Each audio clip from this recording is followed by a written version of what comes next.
1 table spoon डालेंगे soya sauce की।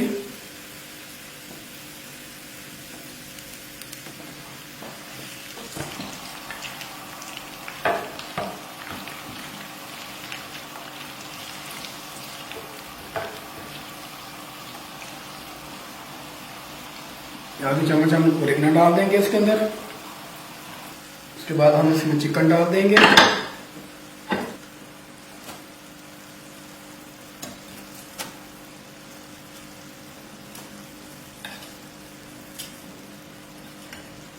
माशाअल्लाह, इसको 4-5 मिनट हम पकाएंगे ताकि अच्छी तरह इसको लग जाए लहसुन और शहद।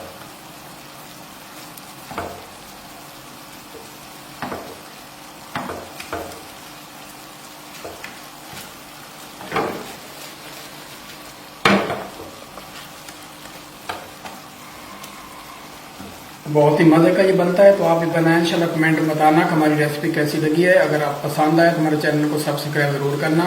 जी नाज़रीन, हमारा ये हनी गार्लिक चिकन तैयार हो गया। हम इसको डिश आउट करने लगे हैं। बिस्मिल्लाहिर्रहमानिर्रहीम।